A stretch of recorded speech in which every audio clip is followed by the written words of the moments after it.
Suplex City, obviously making enough ways to get himself picked up by PG, so that's really awesome.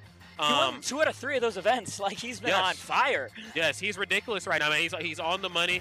He's redefining the meta, too. Obviously, people had a very fixed opinion about ZSS, as you should. That when the new game comes out, we're always worried about how the old characters are doing. Rest assured, ladies and gentlemen, ZSS is still screw you up. Let's go ahead and get into game number 1, man. Greninja versus ZSS. And fresh out to the gate, my man Mars getting locked up.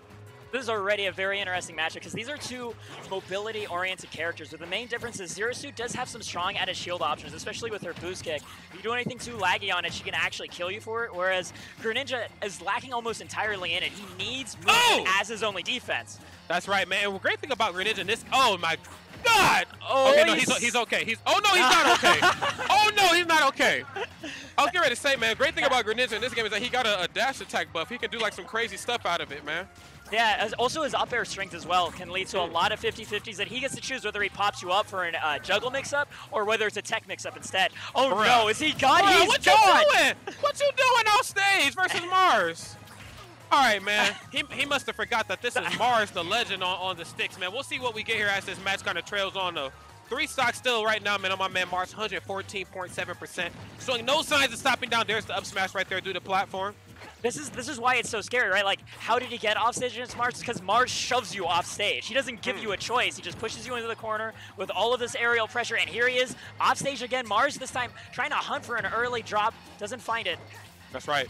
So, okay, goes for the rapid jab. Okay, something simplistic, not overstanding too much. He knows he doesn't have the percent to dance around here with somebody like Mars. Great game number 1 coming out from my man PG Mars. 3-stock finish too, man. What a way to start this stream off.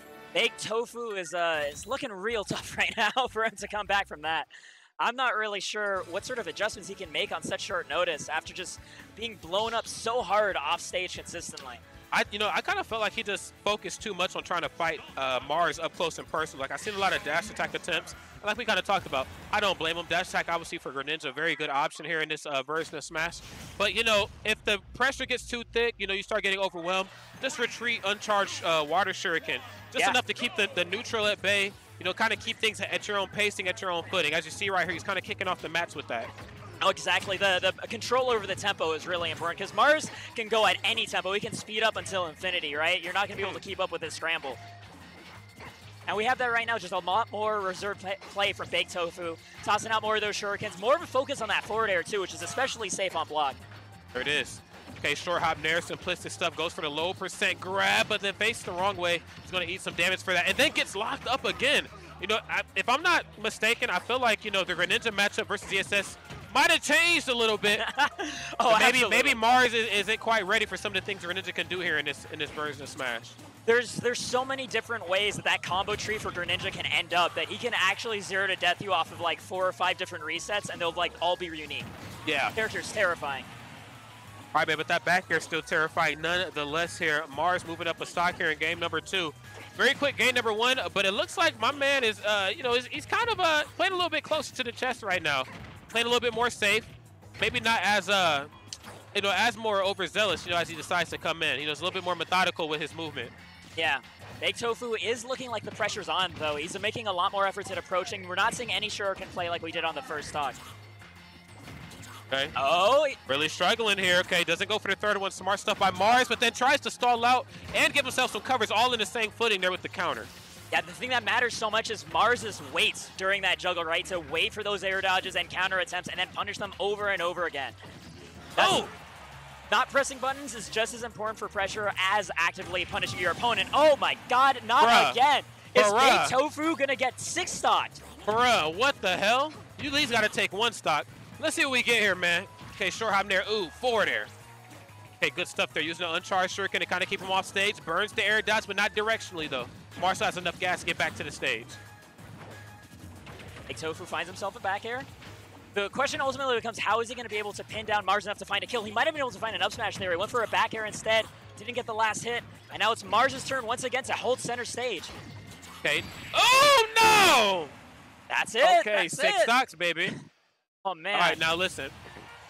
If you get 6 stock, you gotta ultimately retire from Smash altogether. Like you don't get to play Smash Ultimate anymore.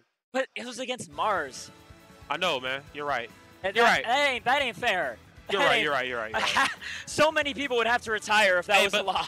But listen though, you knew you was gonna play Mars like 2 weeks in advance. Okay, they seeded this like you had time to learn the matchup. You don't see too many Six Socks on the streets, but what better place to do it here than at Prime Saga, ladies and gentlemen. Thank you guys for hanging out, man. G-Pick, obviously Rod the Dutch on the mic, man. We're just having a blast here. Be sure to hashtag Prime Saga. If you really like what you've seen right there from my man PG Mars, it's crazy, man. Like before, you know, we only know Mars for being like unsponsored for the longest. He finally got picked up by like a real sponsor. No disrespect to Denial, but PG certainly in a different category, at least for fighting games. Oh, absolutely. They have so many world-class players on their roster across just multiple years. And just the fact that he has this sponsor that we already know can fly out people regularly to every single Saga. As a Californian, I'm so excited because ordinarily, I'd only get to see him once, maybe twice a year. And then I just have to watch the VODs of him on the East Coast. But now I get to see him beat up people who I actually know. And it's so exciting. Yes, man. Mars certainly a force to be reckoned with. And also just kind of pushing the ZSS, man. Obviously, we know him in Smash 4 for his good ZSS. But a lot of people felt like ZSS wasn't good here in Ultimate. And I was like, hey, look. I feel like, you know, ZSS might not be what she used to be. But she's kind of like Fox and Diddy Kong. Because these characters are comprised of the ingredients that they are, they're going to be at least decent at best. They're never, ever going to be bad. I was like, ZSS is one of these characters who will never actually fall off the board. And with how he played at Collision and then Suplex City, I keep wanting to say Slap City, Full Bloom, obviously, this character's here to stay, okay? I wonder if they are going to host a Slap City at some point. That's... Nah, dude. Nah, Platform Fighters host a Jump Ultimate Stars tournament on the original DS. Remember that game, Jump Ultimate? Oh, yeah, I'm here for that. See me. See my Hitman Reborn if you want. See me. I'm nasty with it. I'm not even gonna touch you in that game. You're gonna destroy me. You know I am, man. You got the beads. That's how I know. That's how I know. I gotta stay blessed, man, because these beads help me get through turbulence on my flights. Oh, yeah, man. I see. I can't do that turbulence stuff, man. I'm like, yo, I'm ready to die. Let's get it. Get it. I leave everything to my cats. I'm ready to die. We have one of our next two players coming up to play, but not quite everybody. Putting in their tag. Oh, it's we got Weasley coming up to play, going up against ZAKI. Oh, ZAKI. The DDD main. You know, I was just talking to a local DDD main, Tortilla the Pun, and DDD mains. They were never under any illusions back in Smash 4, right? Like, they love the character, but they're like, yeah, this character's terrible. Like, don't follow my footsteps. Don't pick up this character. I was talking to him. He's like, hey, DDD actually kind of broken in this game. Just like in a hush whisper. Yes, DDD is actually a little weird because obviously Gordos are still Gordos for the most part. This character can do some crazy stuff at low percent, so you can get like stuff like short hop, short hop nair. Could you imagine short hop fair up tilt? Oh god, no, but short hop nair like double up tilt, and like he can kind of keep the pressure going from there. So, DD has never, of all the heavies, he's kind of just like been in the middle. Obviously, he was really good in Brawl, like he had the chain grab. Smash 4, a lot to be desired, but in Smash Ultimate though, he's certainly bringing it back with the vengeance. Yeah. I think one of the big things that really helped DDD is that back in Smash 4, his Gordos, the hurt box on them was bigger than the hitbox. So any character can contest them and send them back at him. In this game, it's the hitbox that's larger than the hurt box. So if a character doesn't have good disjoint or projectiles, they have to hold all those Gordos. And it makes his zoning game really potent in a lot of matchups. And I've been the victim of like hitting a Gordo back to DDD, and then DDD like inhales it and shoots it back, or he like catches it on his hammer and throws it back, and I like die at like 2%. I'm like, yo, what is this character, Sakurai? Like, I'm on to you, man. You making all your characters busted in these games, man. I'm on to you. Sakurai voices DDD. That's fair. So like he has to show up, right? It's his own representative there. You're right. Yeah. I don't blame him, man. Of all the time Sakurai spends in a game, you should definitely make your characters good. And also, the fact that all the characters inhales in this game actually kind of act as reflectors too, right? Like, you can eat any projectile and spit it right back at your opponent. You catch your opponent with the inhale, you actually can combo into up tilt if they mash out of it. So you actually have to convert. Yeah, there's a lot of weird things about this character in this game that I've only just recently found out. And I mean, what better representative to bring them here to the States than ZAKI himself, the guy who beat MK Leo's Cloud at Hyrule Saga with just DDD. That was back in Smash 4. That character is actually OD. All right, man, we're hovering over Peach's Castle right now, man. Don't get me started, because if you know me back at home, you know I'm super casual. I'll take a Mii Gunner pick. I'll turn some items on. We'll go to Peach's Castle all day, man, and really turn it up. You truly enjoy every flavor in this game. Every flavor, man. But you know what, though? These players obviously a little bit more competitive than myself. So let's see what we get, man. Moving to game number 1, we're at the character select screen. We talked about King DDD. I wouldn't be actually upset if I seen that. My roommate actually plays a lot of DDD. So I've had my fair share of DDD ass whoopings. And I'm talking from the receiving, and I've received a lot of DDD ass whoopings in the past. Now, I play Snake and Link. Link DDD, you can say what you want about it. Snake kind of struggles versus heavies a little bit, but this is Wolf, though. Completely different story, man. As we jump right into game number 1, Town and City. Let's get it. This is the largest blast zone stage, especially off of the top. So when you have DDD, who's already such a heavy character and a fast faller, it's going to make murdering him rather difficult for Weasley. So he's going to need to do a really good job of staying in control, especially when he pops ZAKI into the air. That's right. Smart stuff right there, man. He's seen the Gordo was coming. He just goes for the neutral special. You could tell originally his first instinct was like the short hop Barret, but he was like, why do that when my blaster is busted? Yeah, I can shoot the Gordo back or at least stop him from approaching and confirming off of I mean, hell, even if it gets close, he can use the active hitbox on the neutral special and knock it back. But regardless, man, himself getting knocked off stage here, man, versus ZAKI. There's the up air. Not quite enough, though. That almost killed it. He only lived because it was a Town and City ceiling. Otherwise, it's going to kill Wolf at like 90%. Oh, that was smart stuff. He knew that he was going to do a neutral get up because he didn't want to get hit by the Gordo. The minute he seen that, he went for down tilt, man. Yeah. Playing one step ahead of here at the competition, man. It was so good because the Gordo was bouncing high, so that limited Weasley from doing a jump get up. Yes. And then you had ZAKI waiting at the roll distance, so he didn't want to roll up either. And it just covered everything. That's right, man. Definitely had himself covered at all points of times, man. This man looked like AT&T right now. The coverage was real. Okay, forward tilt. This is still not a bad deficit here for my man Weasley. 108%. He can certainly make magic happen, but he has to make sure he stays on stage. The main objective here for ZAKI, he knows that in terms of fighting in the neutral versus Weasley, that's not going to be the easiest task in hand. You're going to have to play to Wolf's weaknesses, and his biggest and most glaring weakness after being just combo food is his off-stage presence. Yeah, especially his recovery, right? If he goes for the Wolf Flash, he's going to have a real hard time because he doesn't snap to the ledge immediately. Makes him easy pickings, and he has to do it at just the same timing, the same placing, otherwise he's just not coming back. Absolutely. Okay, there it is. There's the up tilt. Okay, good DI right here for my man Weasley. Actually air dodging away, but the forward tilt, very deceptively good, man. It's really good at just covering, jump-ins in, and then, of course, like rolls in as well, too, which is an area that Wolf really wants to be in. He's trying to get up close and personal here on ZAKI. ZAKI's doing a really good job baiting Weasley to jump in as well, and then just weaving slightly out of range and trying to punish with the hammer. That's right. Okay, here it is. Nice. The pivot forward tilt once more. Uh-oh, watch yourself. Out into the magnifying glass he goes once more. That's the scary thing about the way ZAKI's controlling space as well with the Gordos is he bounces it up and then runs under it when his opponent is in the corner because they can't run through DDD, and if they try to jump over him, they get caught with the Gordo. What the? All right, man. All right, G-Pick. He up air through the ledge of the stage, and that was enough to take it. I mean, I know Wolf is easy to combo, but god dang. All right, man, that was some big brain stuff right here from my man ZAKI playing like Takis right now, man. Heating up this match. Let's see what we get here, man, as this thing kind of wraps up. Weasley right now, only 0% on board. Still very far from undoable, but he's going to have to play safe. I get it. You know, Wolf is a very easy character to play, very flow charty for the most part.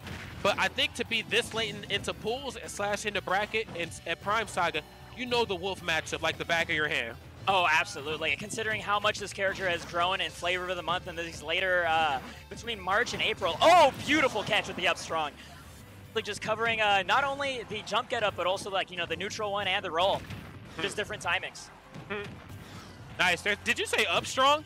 You've been playing some other platform fighters, G-Pick. I'm on to you. I'm on to you, G-Pick. What you been playing? You've been playing Rivals, right? Is that what you play? I've been playing Rivals, and Center Burner's basically Wolf. That's right. If y'all didn't know, ladies and gentlemen, my man G-Pick is a very well-rounded platform fighter commentator, man. If you don't know, now you know. But if you didn't know King DDD was kind of good in here, man, I feel bad for you, man. But better to learn this way than learning on the sticks versus King DDD, man. This character obviously not phenomenal, but certainly much better than what he used to be, man. Good stuff right here as we move right into game number 2. And honestly, Weasley's been doing a solid job keeping it pretty close. ZAKI is a terrifying player once he gets his read on you, but Weasley's been managing to sort of skate through situations, find little hits here and there. And more importantly, he's been taking stocks at reasonable expense. This is DDD. This is one of the super heavyweights in the game. But Weasley's been making him look just as light as anybody else. And that's the mark of a true competitor, man. I mean, obviously to play King D, like, you know, we talk about like getting late into pools and late in the bracket. You like back in Smash where you run into a Cloud or Bayonetta, you're like, okay, this is cool. Imagine being late in the pools or like in top 32, you ran into a King DDD. You're like, oh dang. Like, if you've been playing this character like this and you're on winner side, I'm afraid because you know something I don't. Oh yeah, absolutely. Like, you know, like, okay, he probably knows this matchup better than me. Just to start out with. We have actually Kalos as the counter pick here. Another very large Blast Zone stage. I think Weasley is trying to maximize his own survivability, but he's choosing a stage with no platforms for ZAKI to use as refuge when he's being juggled. This stage is actually really awkward because, like, obviously you have a lot of room to work with here, which can actually benefit both of these two characters too. Like, obviously now Wolf can play the long range game and kind of play like a weenie. But for the most part here, though, ZAKI has some very clear advantages too, man. Beautiful stuff right there. Short hop back air. And Tyler Perry. Knows. Tyler Perry. Trying to find himself another back here, but once again, ZAKI just being kind of uncontested on this second stock on Weasley and catching on perfectly with a jump swallow. He's just going to town on Weasley. That's right, man. The upper right now, trying to play the floor is loud, but that's a little bit more difficult here versus King DDD since he's blessed with a couple jumps, not like most characters in the game.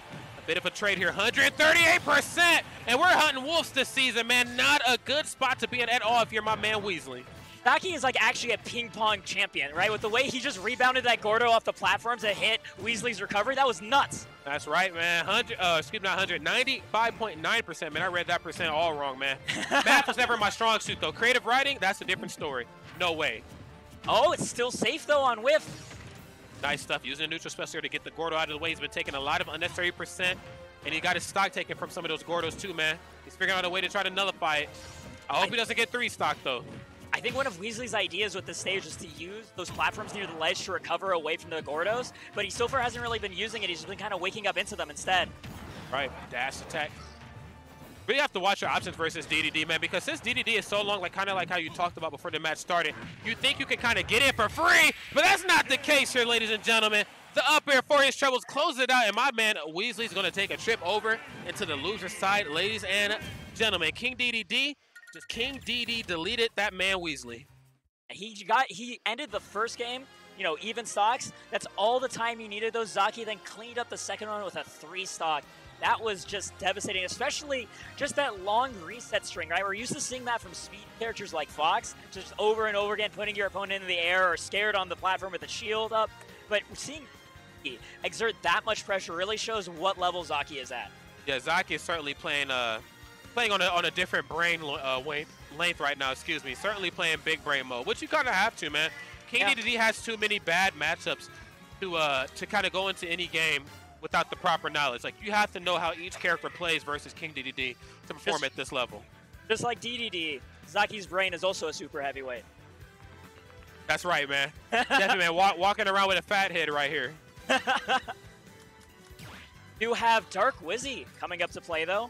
I don't recognize his opponent, though. Dark Wizzy, the melee legend, the Captain Falcon extraordinaire from that version of Smash. Not exactly sure who he's playing here in this version of Smash, but I know because I don't know that PB&J is going to be very upset because he is the biggest Dark Wizzy, or not Dark Wizzy, but Wizzrobe stan. Sorry. Yeah, Wizzrobe. Sorry, my mistake. Yeah, Wizzrobe. There's like 3 Wiz. There's like a Wiz Kid, Dark Wizzy, and Wizzrobe. Don't feel bad. We get them all mixed up. It's like they were all using the same name generator. I sometimes wonder whether like Dark Wizzy was like, if he wanted Wizzrobe and realized it was taken, or if he was just like a fan of like Wizzrobe is like, I'm just gonna put my own spin on it. That's right. Just cap on right afterwards. But being a really patient Falcon player in Melee, I would assume that Wizzrobe would opt for a character with a lot of movement to be able to just kind of be defensive just by out mobilizing his opponent, right? So I'm guessing a character more like Greninja, somebody who's just like who doesn't really have the best out of shield options. That's not what you're looking for anyway. Yeah, you know, Greninja obviously, like we kind of talked about when our first match on the stream started off. Greninja obviously has some different tools. Up air strings are a lot better now. And then, of course, dash attack. He has a lot of room for opportunity, a lot of room for imagination. I like what we've seen in the previous iteration. We always talked about Greninja being like the secret mid-high tier, the secret high tier that like nobody knew about. And then like Somei kind of came in, and same with What was the other gentleman in Europe? His Eye Studying. Yeah. Eye Studying, obviously pushing the Greninja meta, but I think in this game, Greninja is really starting to flourish, and I'm really appreciative of it. Yeah. Also, at Frostbite as well, we had some very strong performances. By Leia. Yeah, Leia doing fantastic work in the crew battle, taking, what, 7 stocks against some of the U.S.'s finest. That was incredible. Ended up falling, though, his last game to MBD, if I'm not mistaken. He played against MBD that final game. MBD, obviously, phenomenal all the way across the board. And I can see how projectile zoning could be a little rough for Greninja, even though Greninja's blessed with some really good movement options. Snake, I mean, between the C4, being able to cook the grenades before he tosses them, the up smash, which is a projectile too. Then, of course, Nikita, don't get me started on that, especially with Greninja not having any hitbox on his up B. Like, there's just a lot to be desired in that matchup for Greninja. Yeah, but it's not Greninja. It is going to be the Wolf coming out from Wizzrobe, which makes a lot of sense. This is a very fantastic character. And, you know, being the competitor he is across multiple Smash games, trying to be a specialist in too many of them with, like, the more offshoot characters doesn't really value your time investment the most. Whereas Wolf is a character you can pick up, and with a solid understanding of how Smash mechanics work, you can find a lot of rewards right off the bat. Man, I hate Wolf. I'm sorry, man. I'm feeling a little loose right now, man. I hate Wolf. Like, his character is very difficult to... No, I'm just kidding. No, but... No, all jokes aside, his character is very, very difficult to fight, but appreciative of his return here in the Smash. I was just like, man, maybe Sakurai, you might have made him just a little too good. Just a little too good. Like, maybe his weaknesses off stage just weren't quite enough. Like, his down smash on the ledge of the stage, ridiculous.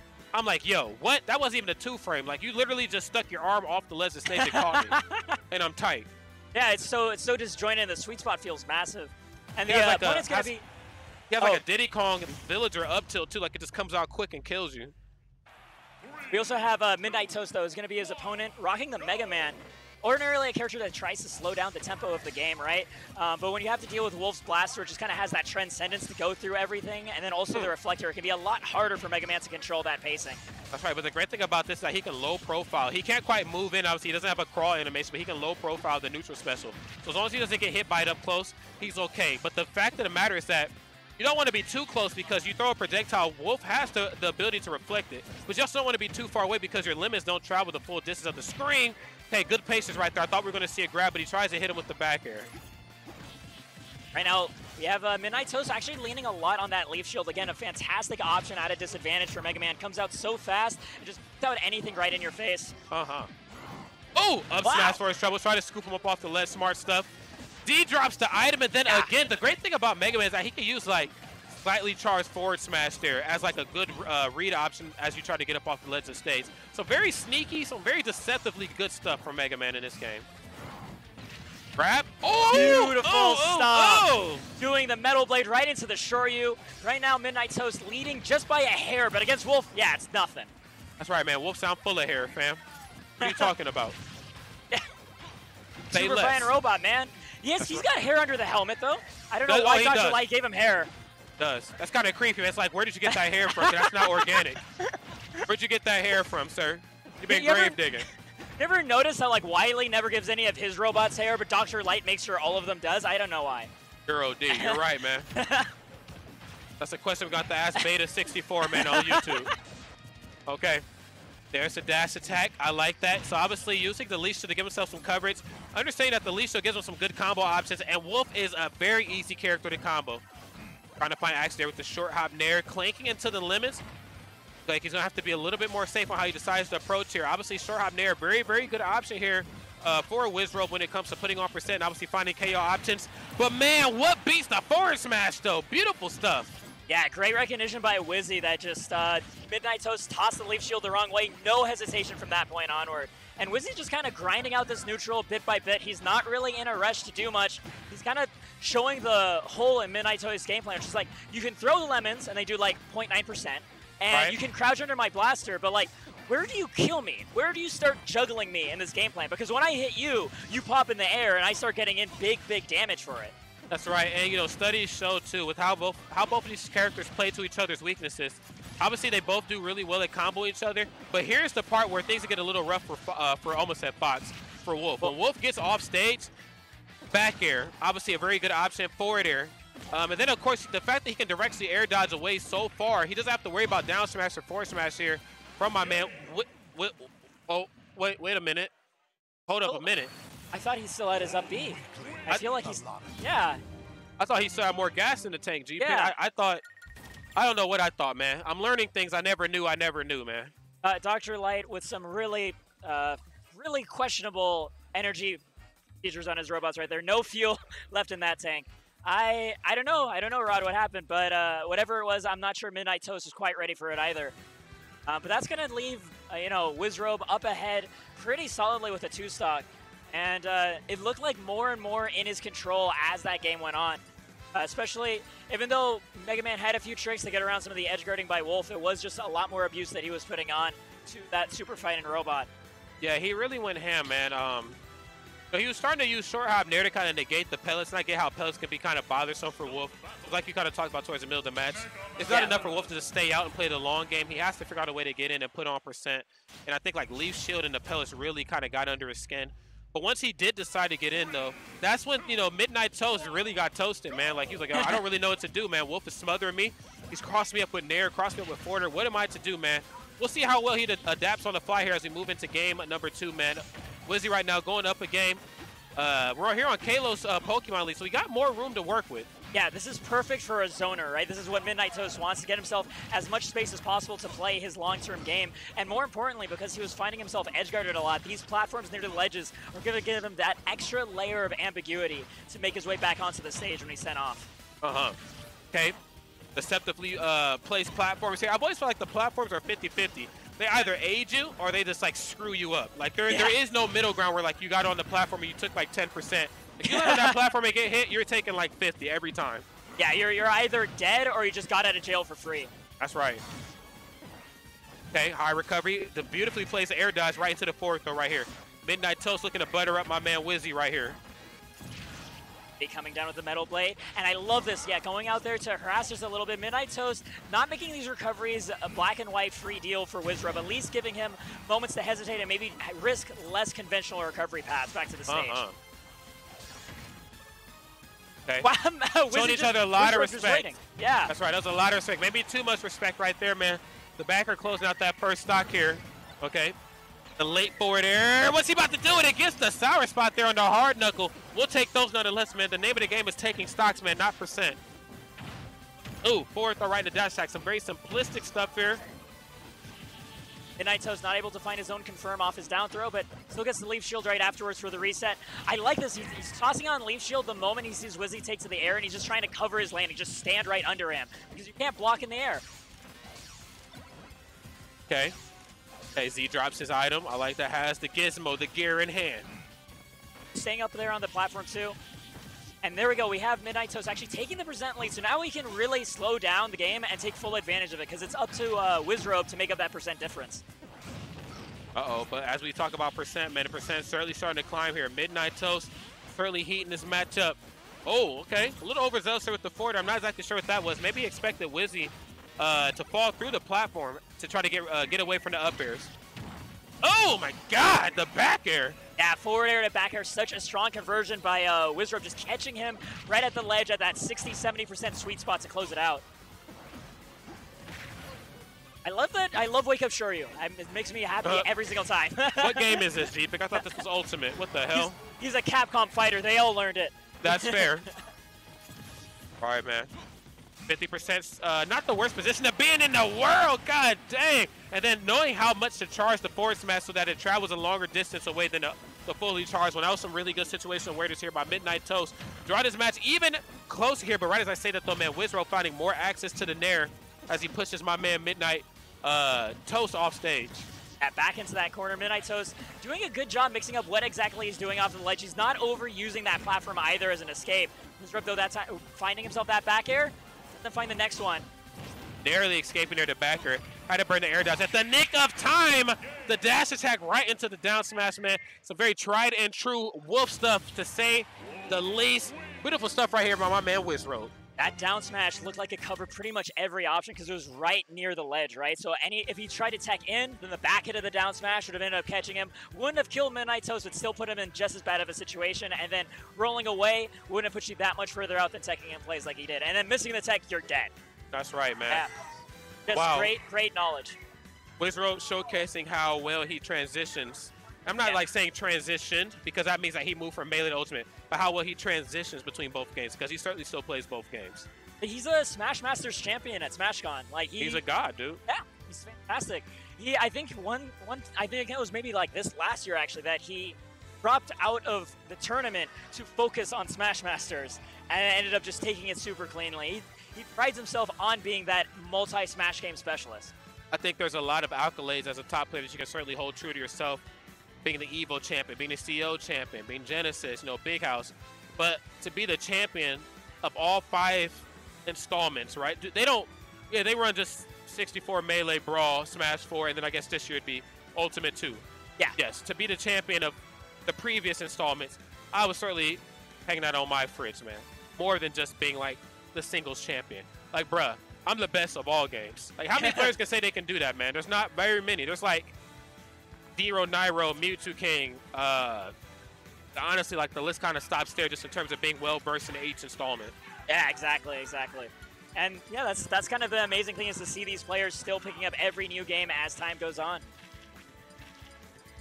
I do see, is that T? No, yeah, that is T. I can't see from the side of it. Yeah, Link T, because the other T, that's right, Pac-Man T is here, but no, this is Link T. This is Mr. Civil War T. Hey, back to do damage in another Saga. I love the Squad Strike squad because it literally was just every Link. Just just 3 copies of the Triforce of Courage, man. You can't overdo it. As a big Link, man, get these young Link and Two Links out of here. Oh, well, you don't like him? No way, man. That character, you know, young Link is cool. Like, okay, innovation-wise, looking at the game for what it is at face level, I'm happy all these characters are back competitively. I'm like, yo, if you don't get Toon Link and Young Link the hell out of here, man, all that matters is Big Link. Get Big Link back his tether, too, man.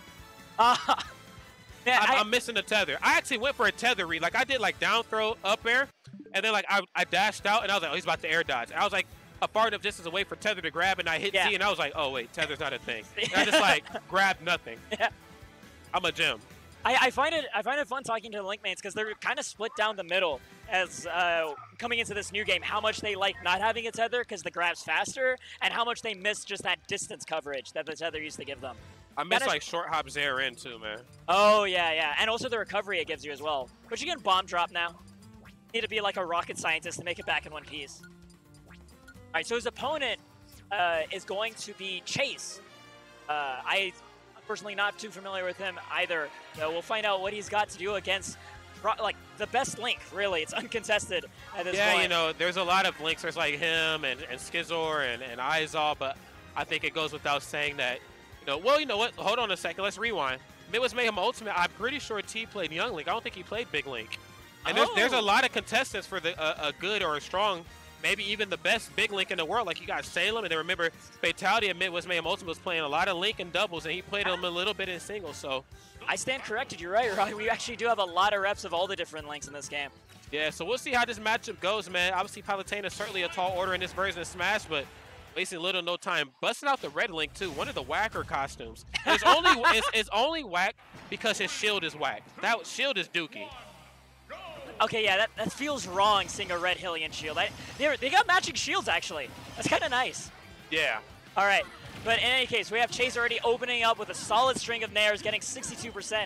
In terms of the different Links to bring out into the Palutena matchup, I do like Adult Link just because his Master Sword is the longest, which makes a big difference when you're trying to contest with Palutena's own disjoints. That's right. You can also catch really bad landings, too, while you're back to the opponent with up tilt. It changes, especially if you catch him out of a jump. Link has some really awkward tools. I was talking to Skids where he said, you know, he has combos. None of them are confirmed, but, you know, you just keep mixing up your opponent to the point where they feel like they are confirmed combos. I was like, you know what, Skizor, I'm here for that, too. I'm here for Chase's movement, though. You see him just dash across both platforms and teleport all the way to the other edge? That was slick. That's exactly the sort of thing he's going to need to do to be able to keep up with this lead. Because it looks like his goal is just to annoy T by just tossing out safe moves whenever he can whiff punish, and otherwise just retreating and just trying to goad him more and more into playing unsafe. Partly a task within itself, because trying to annoy a character that generally annoys the rest of the cast, I mean, if you can do that with relative ease, man, you're certainly working with some type of magic, because between Explosive Flame, an Auto Reticle, and then, of course, you know, the hitbox on dash attack and back here, that character is hard to fight. But I tell you what, man, forward air is certainly a tall order to get around as well, too, especially in this iteration of Smash. It chains better into itself, not like in Smash 4. The border is certainly a force to be reckoned with here in this game. And it was already terrifying in Smash 4 as well, as much as it was inconsistent. So did like 25% or something, yeah. It would just do block pressure on tall characters from a short hop, and it can still do that in this one. Okay, try to cross with the backer, almost fell right in place. Not a good spot to be in, man. Oh. Doesn't get the edge cancel, but instead gets the full retreat to the ledge. Oh! But Chase is just not that slippery enough to get away from T. As this game goes on, T just finds those junction points in the movement where he can toss out a forward tilt or a big sword string and catch everything. Yep, but the explosive flame comes out there. And Punish is one of the parts about Link that makes him not so good. And that's his offstage gameplay. Obviously, you know, you have the bomb reset thing, which is very reminiscent of what you do with the C4 thing with Snake. But it's just not as good as Snake's. And then, of course, lacking the tether makes his recovery options that much more wonky. And Palutena's is going to take full advantage of that, man. So good stuff. Okay, trying to take the platforms away, man. Good pressure up on the Neve here. Get a little willy-nilly here with short hop nair and short hop forward there, man. You got to watch yourself. And Chase putting on a lot of pressure and not quite reacting to all of T's air options with perfect timing, but it's still good enough. He's finding himself solid juggles from here, getting already 108%. If he finds that right kill move, he can take him in no way. Got the red stuff. Oh, wait. Okay, hot potato, that's yours. Yeah. No way. No, oh my God. Man, T is a madman. And even so, though, Chase is just seeing his way through clever use of that reflector, just protecting himself from all of these projectiles, especially the bombs. I didn't know if he was trying to use explosive flame there to get rid of the bomb or if he was just trying to use it to punish his recovery back to stage, but nonetheless, we've drawn this one even-ish. And I say that only because the stocks are even, but the percents tell a very different story here. Good platform cancel. Especially given Link's power. We already saw kill sparks for forward smash at 60% on the ledge. Look at that. Hero spin, dead center, sending Palutena that far out. This is going to be really tight for Chase. He's going to need to be untouchable for the rest of the stock if he's going to take it. Okay, tosses the bomb at him. Not so focused on detonating. More focused on just slowing down his momentum here. Oh, missed the grab. Chase looking a little bit nervous to overextend at all. He's so scared of being caught by one slight hit from T. Oh, throws the bomb too, and it still finds a way to put on more percentage, almost 30%. And he gets the upper here, punishing these awkward landing options, but the immediate burst option right there, using the up special grounded. That way, he can create himself some space. Little breathing room. The note there is that Palutena up air actually beat out T's down air, so that could be an option he leans in more in order to secure the kill in the next game. But for now, T's going to take that first one pretty solidly. Chase has been still like looking to keep trying to slow down that game's tempo. He's just so nervous about being caught by T at the wrong moment, but every now and then you have to actually make a call out to win, right? You can't just get away with hoping the opponent messes up enough times for you to cash in, especially not a player at this caliber. It's the age-old saying, you miss 100% of the shots you don't take. Sometimes you just got to get in and try to make it do what it do. I understand, because since Palutena doesn't quite have the quick kill options, I'm not saying kill conversions, but options that Link has because he's so strong. She needs her combos beforehand. But when you're in the deficit, you find yourself being a little bit more reluctant on coming in versus a character like Link, only because he can kill you at such early percents. But speaking of being killed at early percents, man, he's switching over here to Pichu. So obviously, Pichu has the ability to just make Link's life hell. But the minute, you know, Pichu misses any combo or oversends too far, Link can just do away with this rodent really quick. But if you're looking to whip punish and find those speedy kills like you were talking about, there's nobody better than Pichu. He's going to be able to get in there, find a kill as early as 60, 70%, like even at center stage in a lot of these levels. Nobody does as good as Pichu, man. I'm willing to put money on it. And I'm broke, too. That's how confident I am. I'm broke and I'm willing to put money on it. Okay. You know what? I'd be right there behind you, Rod.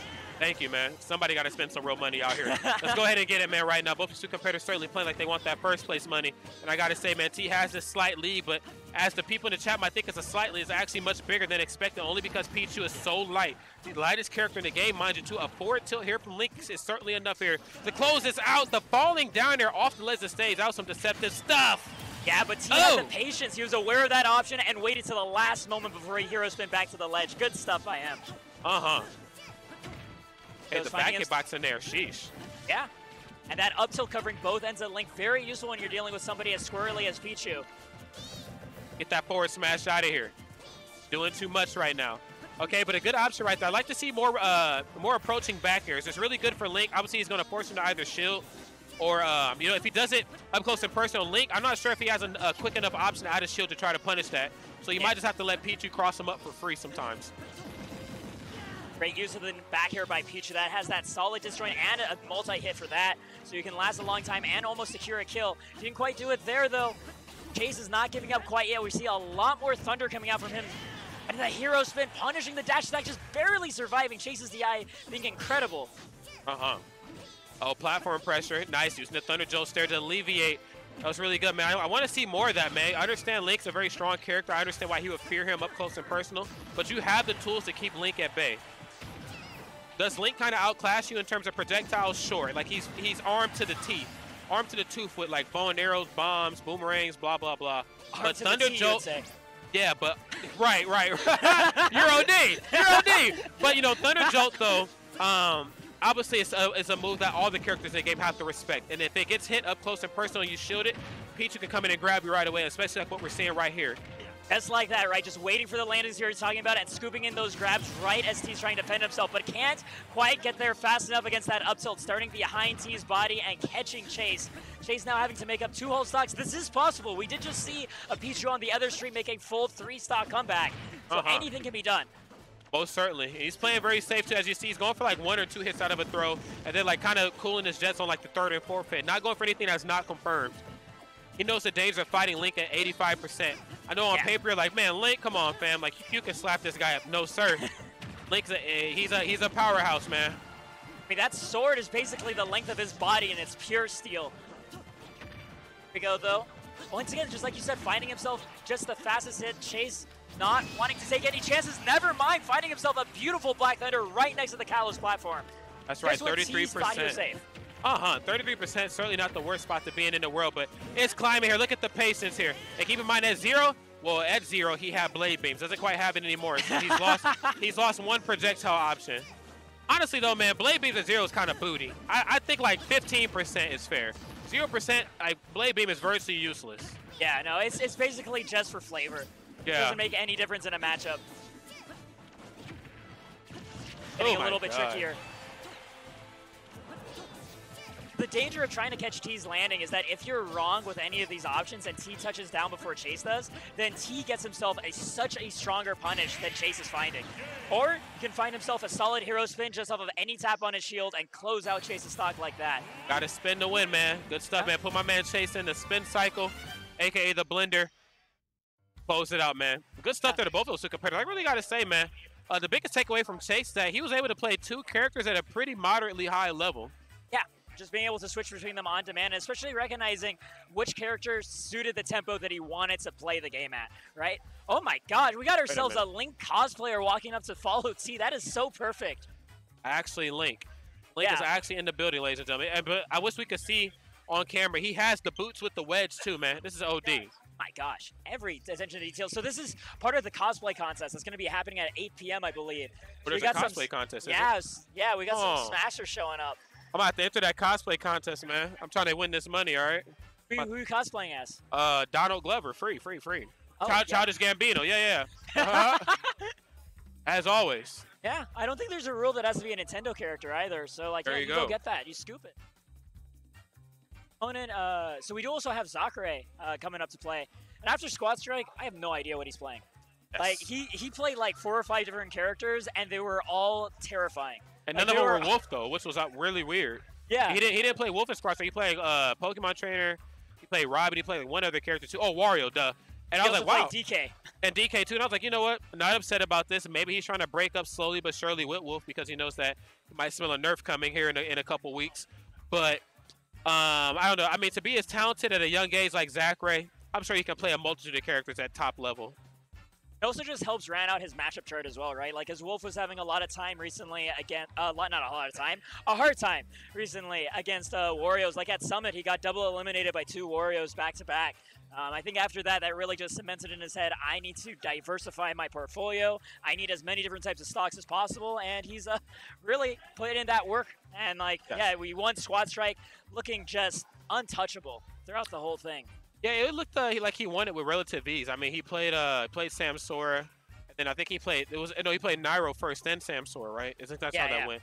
And I was like, even though the matches kind of came down to the wire, I was like, you know, Zakare is still a god. Yeah. A young god, but still a god, though. Absolutely. I mean, it was virtually uncontested out in Japan for the first so many you know, months or weeks or months, excuse me, in Smash Ultimate. So I was like, damn, man, I don't know where this guy was before, but I'm here for this though. He was, from what I understand, he was like quietly picking up steam in the background during Smash 4. Like he was ranked, I want to say like 87 on the top 100 PGR going Korin, but he never made his way really outside of Japan. It was just purely his performance at the Japanese tournaments. But, you know, being all these youngsters, right, they don't stop growing. If anything, they just start growing faster and faster as they get older. And he just shot up from there. The moment a new game came out, he just took full advantage of the even playing ground and just over. I'm gonna have to come clean, Rod. You're about to hear a bit of biased commentary from me. Oh, but no. You also have T, so I know he's your boy, maining them every single flavor of Link. But Varun is from NorCal. He is an amazing Wii Fit trainer. Actually, from what I understand, is kind of in the running for best Wii Fit trainer, just by virtue of being able to take out some of NorCal's best players, having wins on folks like Luis and I believe Exax as well. Fam, I've seen enough Wii Fit trainer for the next 5 Smash Ultimate tournaments. So yesterday I was playing friendlies where I was playing with Z-Fly and Quan. And I looked to the right of me, I didn't see anything. I looked to the left of me though, I seen TK Breezy, Wii Twerk trainer, this guy and one other dude playing double Wii Fit trainer. I was like, oh, thanks, I hate it. I said, I've seen too much Wii Fit trainer. Man, I haven't seen enough. This character is goofy in all the right ways. Especially in the sort of way that the character turns around stage control just on its head as a resource. It's the one character that gets harder to deal with when you corner her successfully, because she can just start lobbing volleyballs, or soccer balls rather, right over the lip of the stage and just harass you with nothing behind her. Yeah, it's but really, I will say, annoying. though, that some of the Wii Fit trainers, some of the top ones, more specifically talking about John Numbers, you know, he has a very fixed opinion about Wii Fit trainer right now. Obviously, him being one of the best, if not the best, back in Smash 4. He feels like he's not really into the whole idea of Wii Fit trainer having to be a little bit more aggressive just because of how the mechanics work in Smash Ultimate. He was looking for more of the calm, cool, collected, more of the off-stage reserve play style that Wii Fit brought to the table. So, obviously, I think he's playing a little bit more Inkling, if I'm not mistaken.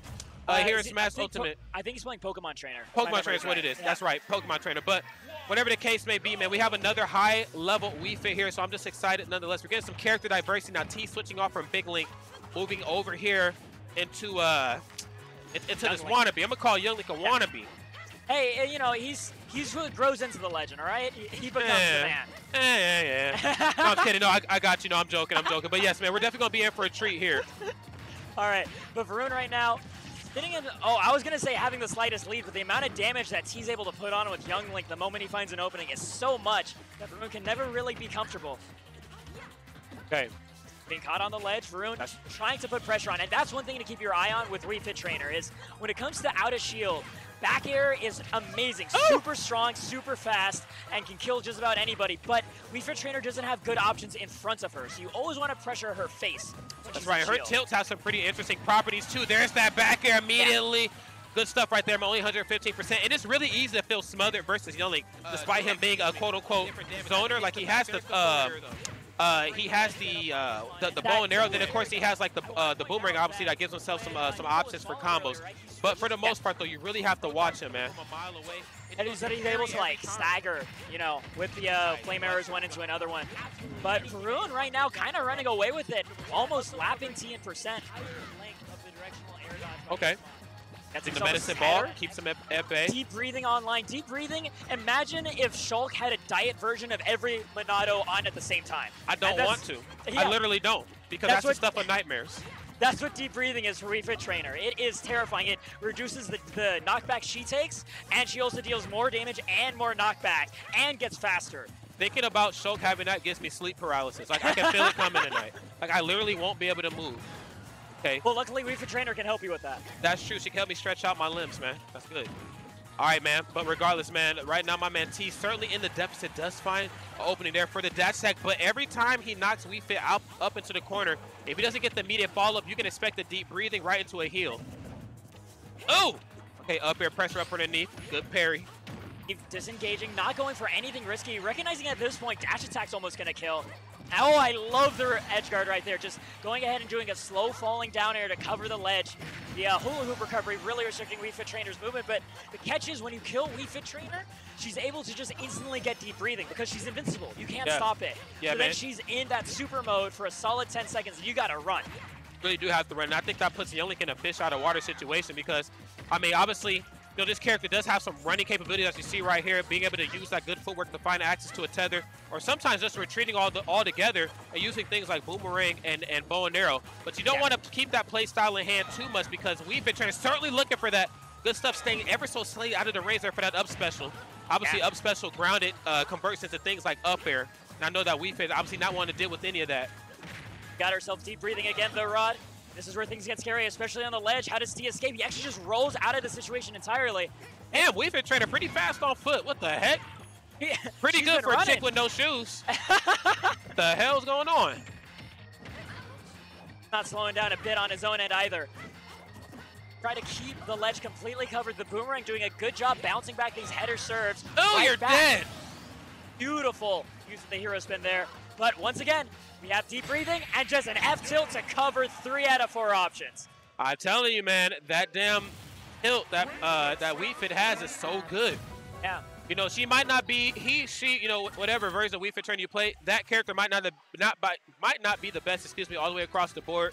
But what that character can do is what that character certainly excels at, and we've certainly seen that come out there. Being able to play the long game off stage every time, being able to know which combos work when and when they don't work up close and personal certainly made all the difference there. But right now we have the switch from Younglink back over to Big Link, so obviously trading some mobility for some raw strength. And that's not to say Younglink is lacking in the strength area, but certainly Big Link certainly has some beat. Yeah, and that's going to be a payoff huge, just how long Varun is living. And more importantly, it's going to make it harder for Varun to kill with these back airs out of shields, which is how he's been getting so much mileage during the higher percents. And T's also, we can't neglect to mention, T's choosing Final Destination as his counter pick. He just wants to get that full stage control everything with his arrows and boomerang. That's and right. Also just cover like the ledge with the remote detonation bomb as well. My boy Big Link, what do we call, we call Big Link Bink? Is that what we call him? So we got Mink, Link, Tink, and do we call Big Link Big, or we just call him Link? How does that work? We call him Link. I think it should be Link because he's the oldest, but we can also call him Bink because he's from Breath of the Wild. Bink. Okay, let's do it. Bink for Breath of the Wild. Let's get it, guys. Let's get it. Bink. Okay, nice. And see, what I really appreciate about T is that instead of Z dropping the bomb at the ledge, he's throwing it down, which is a bit of a mix-up because the opponent will come off the ledge not knowing that, oh, wait, he threw this. I could actually be hit by this as an active hitbox. Oh! Okay, there's the forward tilt. Good stuff. And that's the other good thing that Link has over Younglink, right? Younglink has that Kokiri sword, which is basically just a dagger, whereas the Master Sword is actually going to be able to outrange so many of Wii Fit Trainer's options. Her limbs basically act like swords in this game. You have to really respect her in the melee. Uh-oh, looking for a stage spike. Gets it. You're dead. You're actually dead. This looks like T's game here, ladies and gentlemen, to try to bring this thing back. Wow, and sometimes something as simplistic as a character switch from one iteration of Link to another is all it takes here. That's why being the master of all links is paying out so much for T. Caught on the ledge, caught with 2 stock deficit against T, and not really a plan in terms of how to close it out either. Have him hiding in shield with his back to T and just hoping to catch him with a back air at a shield. Wow, look at this Nair too, covering the ledge options, man. Neutral get up too, which is something that a lot of Wii Fits are going to go for. Damn. Okay, going pretty deep right there, but I don't blame him, man. The stakes are high. Under 31%, you know that Link has a pretty abusable recovery out there. Put the feet on him, okay? Ooh, backer, keep away from the bomb. There's the dash attack. Medicine ball online. Oh, he's getting sliced right now. T is going ham. This is looking real tough for this fitness trainer. Yeah, Varun's just kind of closing the gap now. It looks like he's hoping to find some sort of kill, and beautiful coverage with the remote bomb by T. Play of everything Varun has, kind of showing off that his remote bomb is a better soccer ball. All right, now here it is. Gets to salute the sun. Setting up shop here, 109% is looking something very reminiscent out of Smash 4. Regardless if you have the lead or if you have the deficit, you need to stay at the ledge of stage and force a character like Link to come to you. Oh! I didn't even know the ball said Wii Fit on it. Look at the Easter eggs. Oh man, the branding that this franchise has. But yeah, the first hit of that forward air just sending the soccer ball away, and the second one doing the same to Varun himself. Just kind of turning it up way high for Varun to deal with. Because the game against Younglink, like, that was still pretty close, right? It wasn't like Varun was mopping the floor with T, but like T just utterly controlled that next game. Yes, I think what the difference was is that Link is a much stronger iteration of Link. Obviously, when you're looking at higher percents, obviously you have to fear Big Link. When you see Big Link has Rage, you have to fear him. And things like forward air now change within itself, and it's now a good combo starter coming out of like fast fall fair as well too. So you let Link in, he has some better options up close and personal. Not a lot of confirmed combos, but because Link has so many weird mix-ups, you might feel like they're confirmed. So this in mind, I'm really liking the adjustments here. We're starting to see WeFit play a little bit more off stage, trying to force Link to come to him. Like that though, I mean, T's not taking the bait either. He's staying firm, nice on the ground, using his board to poke off stage and catching Varun when he's trying to sneak back on and cross him up and force T into the corner instead. Oh, whiffs the grab, dash grab, obviously pretty laggy. Not as laggy as tether grab from Smash 4, but laggy nonetheless. Okay. End up stuffing out his own salute the sun there. Yeah. Gotta watch your sun salutations there, sir. That's a scary thing, like you talk about saluting the stun, but Don't Link gets to make his own stun with that bomb, so it doesn't really matter. Okay. Actually air dodging off stage, this could be dangerous. Holds on, tries to cover the ledge roll, doesn't find anything off of it though. Forward air, oh my! Talk about directionally placed air dodges, good stuff right there, but still find himself getting grabbed. I'd much prefer to get grabbed as opposed to eating that forward air. That was some nice stuff. Varun doing a better job of finding opportunities to pull off the deep breathing, and I think that was one of the things about the FD game that didn't do him any favors. It's hard to build space on FD, so Varun never had time to get deep breathing going except at the beginning of a stock. Now, if I'm not mistaken, that was going to be run in and out sun salutation, but because T stood, he took a little bit more time to get off the ledge, he let him off the hook here, but regardless, the forward tilt keeping him off stage, has to burn the nair right there, man, and hit the medicine ball back to him. Now he has the bomb in hand. Is he going to Z-drop it or toss it down? Smart stuff, going for the Z-drop, and he had him shook. Yeah, that's exactly what he needed, to just put Varun at a spot so low that he couldn't come back to the stage to begin with. Beautiful edge guard by T. A solid job now also just kiting Varun in terms of catching his landing with all of these juggles, and that's so gutsy to do because Varun is in deep breathing. That's when he's at his most terrifying, but that's just how confident he is right now, how much momentum he's riding. And he knows that because Nair covers a lot of options off the ledge of stage, he doesn't mind the off-stage game here with WeFit. He has the lead. WeFit has the approach. So if you don't get off stage the right way, I'm going to hit you with short hop Nair, but wow, the up air closing out my man T's stock here. I like this. Keeping this thing neck and neck. You cannot allow a player like T's caliber to really try to extend the lead on you. Keep it close if you can. Calling out his shield options with the back air. Okay, here it is. Short hop Nair boomerang. Finds the opening, and I think that got extended because of the medicine ball. What the hell? So what T's noticed is that at some distances, when Varun goes for the header with the soccer ball, he just up and forward airs because he has the full confidence that his forward air will beat both the soccer ball and then connect with Varun himself. That's right. He's doing these on reaction. Okay. Back hit of Nair off the platform. Oh, T's getting pretty aggressive right here, man. Now, hold on. Now, cool your jets. You do have the lead. You can't get too aggressive here on WeFit, though. She knows how to slow this game down. Here we go, though. The bomb detonation just dealing with the stomp attempt by Varun. Varun caught at the roll distance. T just scoops him right up, tosses him back off stage. Yet another forward air for his troubles. This is looking like T's thing. Oh, he's nasty. Hero spin. T pops off out of his seat, and honestly, Varun looks super overjoyed to see him land that and shook his hand with a big smile as well. I love it. God, oh my God, T. What a way to turn it around. Now I know why he dresses so damn nice, man. This man means business. Oh yes, oh yes. God dang. What the heck? You don't cross the pond unless you're here for business. And the crazy thing about that is that he probably wore that all 15 hours of his flight from Japan here. He's like, sir, I will not take off the blazer. I will not take it off in TSA. This is a part of me. Yeah. Wow. Wow, wow, wow. Was that our final? We got another game. I think we have another game. What we got here? It's 8:01, so I think that's the end of this wave. Oh, okay. But we'll find out a little bit later. I'm doing commentary right now, Sid. I don't have time to make your vines. No, she can. Oh, okay. She's already gone. She was trying to be a magician earlier, and I was like, what the heck? I've seen stocks disappear faster than your magic tricks. What the heck? Wow. But in the meantime, though, ladies and gentlemen, I believe that's all of our time. It's been rather Dutch. It's been G-Pick. So listen, If you guys are liking what you're seeing, be sure to hashtag Prime Saga. I know I say this time and time again, but please do that. Be sure you're also multi-twitching it up. Twitch.tv 2G Gaming, and of course Twitch.tv BTS Smash. Please stay up to date with the latest and the greatest. Please subscribe to both these 2 channels. If you got Twitch Prime, burn those subscriptions. Obviously join the community. 2G doing obviously a really good thing for SoCal and of course the global Smash scene. Same can be said for BTS Smash. They just did Summit. If you missed that, I'm sorry to hear that. Okay, those vibes are up on YouTube. Have a lot of fun with us, okay? But in the meantime, guys, keep it locked right here, man. Don't touch that dial. We'll be right back right after this. I said we'll be right back right after this. All right, let's try it one more time. I got my Thanos on. We'll be right back right after this. I actually can't tell if it worked. Did it work? Oh, no, it worked. I'm kidding. I'm kidding.